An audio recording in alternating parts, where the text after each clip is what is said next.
have you heard that former FBI director Jim Comey has been indicted on a couple of different counts by a grand jury in America? Have you seen this? Have you heard about this? So is this Trump actually doing something against his political enemies? Yeah. Great. Yeah. I heard a lot of people complaining that actually he wasn't going after his enemies. Or not quickly enough. So one of the things he said recently, did a tweet on Truth Social saying, giving Pam Bondi the hurry up. Here we go. So yeah, this was only a couple of days ago. He says, Pam, I've reviewed over 30 statements and posts saying that essentially, at the Department of Justice, same old story as last time, all talk, no action, nothing is being done. What about Comey, Adam Shifty Shift, Letitia? They're all guilty as hell. And then it's Trump again. They're all guilty as hell, but nothing is going to be done. Then we almost put in a Democrat. He goes on to talk about how they're guilty as hell. How the Department of Justice isn't taking down the likes of Comey and Schiff. Right. So get your ass in gear. But this is great because it shows us exactly what the problem is, right? Because a lot of people in the activist space are like, Trump isn't actually persecuting his opponents. Why not? We want him to actually go after them. And Trump himself is like, why are we not persecuting our opponents? Yeah. Why aren't we going? So the problem is obviously the layer in between. So he should basically threaten, look, do it by tomorrow or I'll fire you. That's what he should be doing. Or almost, it's sort of threatening her or chiding her. Then. Yeah. Saying, get it done. In front of millions of people. And so a grand jury, which, we don't have grand juries in Britain, but it is a jury in the sense that it's a bunch of normal people, just completely normal citizens. So the idea that somehow Trump has got Comey on trial, it's like, well, not really. You can put pressure on Pam Bondi and she can, instigate a grand jury. But then ultimately it's up to these normal people to decide whether Comey's got questions to answer or not at a full trial. And they decided it was. Great. And so anyway, he came out. Let's watch a few seconds of what his sort of response to this was. My family and I have known for years that there are costs to standing up to Donald Trump. But we couldn't imagine ourselves living any other way. We will not live on our knees. And you shouldn't either. Somebody that I love dearly recently said that fear is the tool of a tyrant. And she's right. But I'm not afraid. And I hope you're not either. I hope instead you are engaged, you are paying attention, and you will vote like your beloved country depends upon it, which it does. My heart is broken for the Department of Justice, but I have great confidence in the federal judicial system, and I'm innocent. So let's have a trial. And didn't you spy on Trump's campaign? Yeah, you're probably not innocent. You're almost certainly not innocent, but okay, James, if you say so. All right, so what is it actually that he's being charged with and stuff like that? So it's one count of making false statements and another of obstruction of justice. So it's basically lying under oath, perjury. Yeah. When you're speaking to Congress in September 2020, he stood by statements he'd made a few years earlier, and it seems like those were lies. Right, okay. So that's a type of perjury, or it's just lying under oath, misleading. Obstruction of justice and false statements. So even if he is found guilty of this, he will only be looking, I say only, but he's looking at something like 5 years, not like 20 years. Not the end of the world, but it's something. But yeah. So, okay, where to begin the story? Because it is a bit of a sordid, winding and wending story. How do we get to this place? Well, it goes all the way back to Trump's first attempt to become president in 2016. If you remember, there was a thing, Crossfire Hurricane, they called it. Remember the Steele dossier? Yeah. I.e. The piss dossier. Yeah, i.e. Obama and Hillary and perhaps probably James Comey sitting in a room saying, how are we going to destroy Trump? How are we going to make sure Hillary wins in 16? Yeah. How are we going to destroy him? And so, actually, with some help of British intelligence services, they came up with the Steele dossier. It's Christopher Steele. Yeah. Talk about incompetence, by the way. Yeah, that worked, didn't it? He won twice and started a whole only twice, movement. is it? The only one twice. Two to three times. And, yeah. And just a slight aside, but isn't Crossfire Hurricane such a boomer thing to call it? Anyway, that's of no real importance. Makes me think of like cross swords. Anyway, carry on. You can just imagine like Hillary Clinton going, let's call it Crossfire Hurricane. And Obama going, yes, love it. We're going to take him down. Okay, so in that, Comey was sort of a key part. He was Obama's head of the FBI. He was at the top of the FBI. So if anyone was going to essentially, you can imagine that Hillary and Obama say to him, Comey, get stuff on Trump, and if there isn't anything, make it up. Essentially. This was very much. I just remember Trump turning on him, but this being like very much the era where Trump was working with all his enemies because he didn't really understand the system. That 2016 first term. Because he left Comey in charge of the FBI for a while. Yeah. When he was in his first term, didn't he? A little bit, yeah. It was months before he actually got round to that should have been day one. Yeah. And right. notice in the second term, Kash Patel straight away in. Right? He immediately put his guys in charge, understanding that you just can't leave the previous ones in. And so to continue the narrative, once Trump get in, it was a few weeks or months before he got rid of Comey, but then he got rid of Comey. Comey becomes like an arch going on like The View and stuff and just constantly caning Trump, but okay, you can expect that, I suppose. But then so Robert Mueller, there was that report that took ages to come out to find out, was there anything true to the Steele dossier and all that sort of thing? Spoiler. Was Trump truly sort of some sort of Putin Manchurian candidate?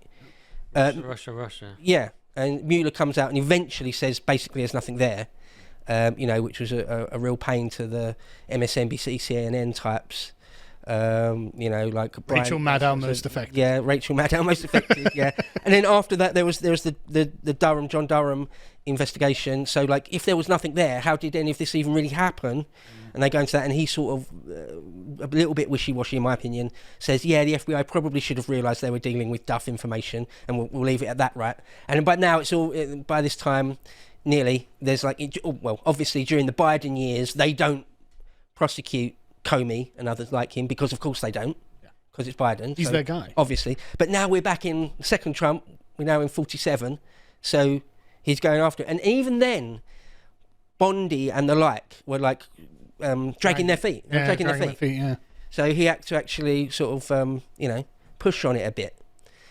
So we've got a Kash Patel here saying today, I think this was only yesterday, or is it even today? Yesterday, Patel comes out and says, today your FBI took another step in its promise of full accountability. For far too long, previous corrupt leadership and their enablers weaponised federal law enforcement, damaging once proud institutions and severely eroding public trust. Every day, you get it, you go on and on and on. Yeah. And Bondi made a similar sort of noises. No one is above the law. Today's indictment reflects this Department of Justice's commitment to holding those who abuse positions of power accountable for misleading the American people. We will follow the facts in the case. Okay. Great. So, yeah. Great. Like, actually something's happening. Beginning to drain the swamp. Yeah. Something's actually happening to the people who did something wrong. Yeah. Fantastic. Yeah. So it was a series of memos, Mr. Comey, detailing his conversations with Trump, were disclosed to the media in 2017. So he went before a congressional committee in 2017 and just basically didn't really tell the truth. I mean, let's watch a few seconds of this, just to give you an idea. Oops, what happened there? Can we get that back up, please, Samson? Can you get that back up, please, Samson? Play that.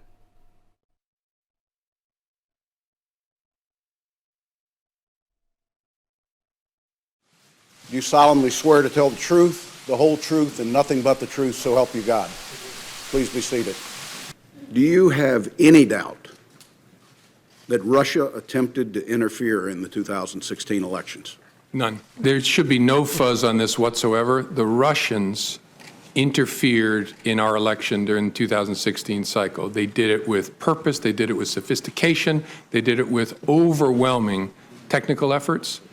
And it was an active measures campaign driven from the top of that government. There is no fuzz on that. It's not about Republicans or Democrats. They're coming after America, which I hope we all love equally.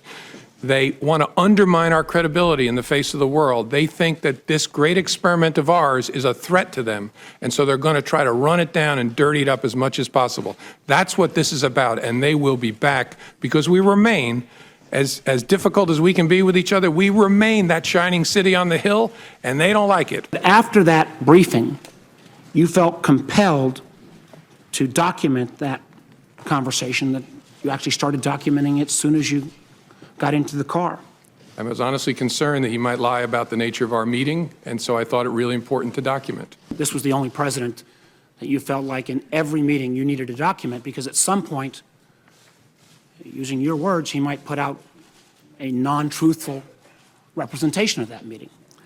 Now, That's right, Senator. And I Okay, so this is the crux. Out of the many lies and the many sort of probably criminal things that James Comey has done, the thing that they're getting him on here is that back in that window in 2016, 2017, he had meetings with Trump, and then he went on to tell someone, probably McCabe, his deputy, he went on to tell some people what was being said, and they leaked it to the press. Mm-hmm. And then later, he said he didn't do that. Right. And that's a lie. I mean, again, out of all the lies. Very trivial, but... Right. To me, you always sound suspect when you start going, look, that shining city on the hill, and like all this sort of rubbish. Like, just give us the facts. Why are you giving us a weird little seminar about your lame views? Also, being like the Russians are like, the experts in digital warfare and all this. It's like, are they that good though?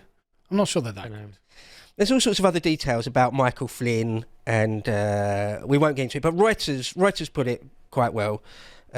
Under an article they wrote, what is Comey actually accused of lying about? They said US prosecutors alleged Comey made false statements when he stood behind 2017 Senate testimony in which he said he did not disclose or approve the disclosure of information in the news media, the FBI investigations into either Trump or his 2016 opponent Hillary Clinton.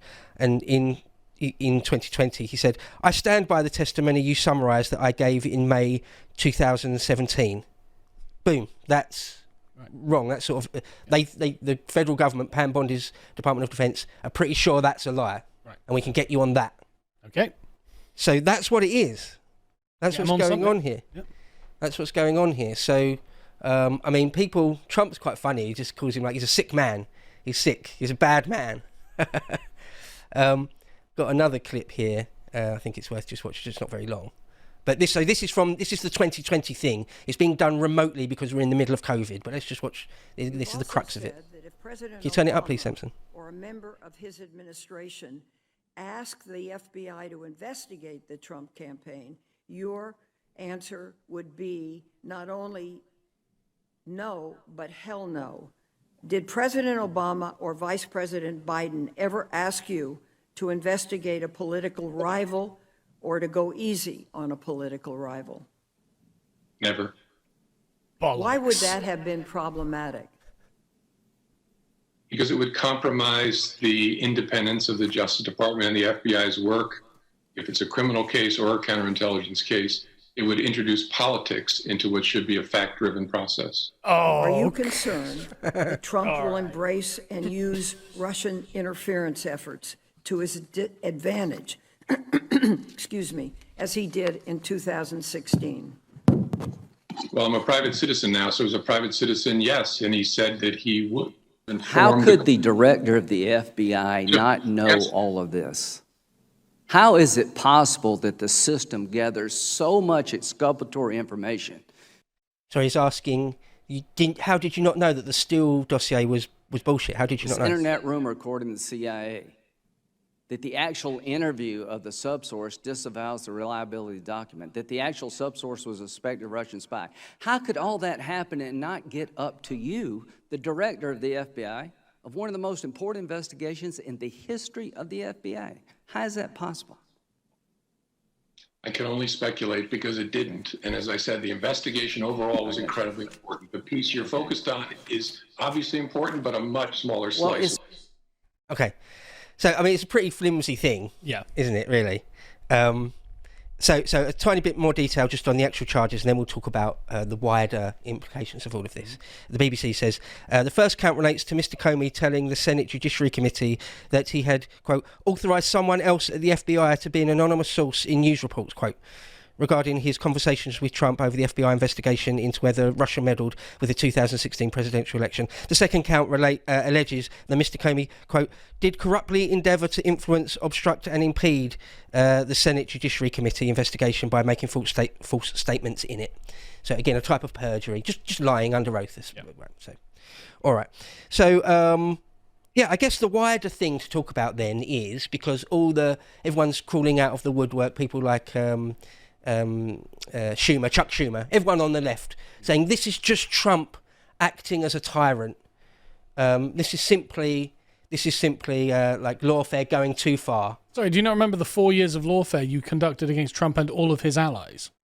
Like Bannon went to jail. Who was the other guy who went to jail? Peter Navarro. There was another guy as well that I was thinking of. Well, Rudy Giuliani was in some sort of. Yeah, Rudy Giuliani was attacked. Roger Stone. That was it. Stone. Yeah. SWAT of Yeah. Yeah. Like when they raid Mar-a-Lago. Yeah, they raid Mar-a-Lago for the same crime that Biden had done, and it was like Goodfellas when they just that Robert De Niro moment, just go whack them all. And then you've got the New York Attorney General who was going after his properties in New York. James. Yeah. That's right. Yeah. And so the idea that they can be like, well, I mean, this is just lawfare. It's like, yeah, well, I mean, maybe it is, but who did this first? And also, right, who did it first? Sure, absolutely. But the even more sort of at the core of it is, do you go after people that broke the law and did the wrong thing? Yep. Like this idea, this consensus that you just simply don't go after people that held high office after the fact because it's sort of it's just not gentlemanly, it's not cricket, it's just not how we do it, it's un-American. No, bullshit. Well, that's also off the table. You broke, that's all. You took that off the table. Yes. But also, no, if people did something really, really bad and illegal, they should be held to account for it. Yes, indeed. I'm afraid it's as simple as that. Not controversial at all. Let's hear what the Donald seems like an indictment of James Comey is imminent. Would this be the first step in accountability for pushing the hoax of Russia, along with Barack Obama involved as well? Well, I can't tell you what's going to happen because I don't know. You have very professional people headed up by the Attorney General, and Todd Blanche, and Lindsay Halligan, who's very smart, good lawyer, very good lawyer. They're going to make a determination. I'm not making that determination. I think I'd be allowed to get involved if I want, but I don't really choose to do so. I can only say that Comey's a bad person. He's a sick person. I think he's a sick guy, actually. He did terrible things at the FBI. I agree. And, but I don't know. I have no idea what's going to happen. Okay. I won't get involved, but he's a sick guy. Yeah. Really sick guy. Exactly. Neo and Realist has sent a super chat which summarizes the thing perfectly. Comey testified to Cruz that he didn't authorize leaks. Andrew McCabe says Comey ordered him to leak. So one of them is lying because they both can't be telling the truth. And so that's it. Yeah. So it is sort of the again, I suppose, sort of the wider question, wider debate is about whether Trump is becoming, or that's what the left want to try and make this out into, is Trump becoming like a Sulla type? Yes. You Marians began the prescriptions. So, oh no, now our opponents have come back and they're prescribing us. Oh well, who started that? The funny thing is there's a statute of limitations on Comey's alleged crimes that was going to be up on next Tuesday. So, in other words, the Department of Justice left it right up to the bell. Yeah. And they went, nope, we're going to get... You thought you'd be able to get away with it. Nope. That's probably why Trump was putting loads of pressure. I mean, he did put quite a lot of pressure on. So the case is being brought against Comey in Virginia, as I understand it. And I think Oprah has said that he removed the prosecutor there, the federal prosecutor that was going to not bring charges against Comey. He removed them and put his own pick in there, sort of make sure it happened, and then lent on Bondi to some degree to sort of make sure it happens, before the statute of limitations is up. Yeah. But the other thing to sort of talk about is whether this is sort of just kind of the beginning again, whether he will go after Adam Schiff and Letitia James and a number of other people. Hillary Clinton. Why is she in jail? Is this him truly now beginning to... Didn't he call Obama a traitor? He said Obama committing treason, right? Okay, well, why is he still free? I think Obama, as an actual president, has got various protections. Probably, yeah. But nonetheless, everyone's short of Obama. Yeah. Is this Trump now finally, after his promises all the way back in 2016 to drain the swamp, he's actually draining the swamp now? He's actually beginning to drain the swamp. He seems to genuinely want them all to go down, doesn't he? Yeah. So he needs to get his administration in gear. He says, they did it to me. Yeah. They did it to me. Justice must be served. Yeah. So basically, Mr. President, you're going to have to fire the people who aren't doing it and put more radical people in charge. Yeah. It's just how it's going to have to be if they're not going to do it. And the thing is, you probably would have to start, you kind of do have to start with the FBI to some degree. Yes. Because a lot of things sort of radiate out from the FBI. And in my opinion, I've said this before, The FBI is as dirty as it gets. The idea that they're above politics in some way. No. They have always, from day one, from J. Edgar Hoover, day one, have been a tool of the establishment. Wasn't the 100%. FBI just created by executive fiat as well? Something like that, yeah. It's not in the Constitution, obviously. No, right. So it's just the Founding Fathers said nothing about the Federal Bureau of Investigation. I'm reasonably sure it was just done by an executive order. It was like the Red Scare, or the second Red Scare, whatever it was. They've got so many of these things. It's not just FBI, is it? You've got the NSA and CIA and all, you've got loads of these things, and they're all working for the previous regime. Well, I had loads more to say in general about the FBI, about what a sort of a cesspit it is, what a truly sort of dangerous thing, an unconstitutional thing, I think.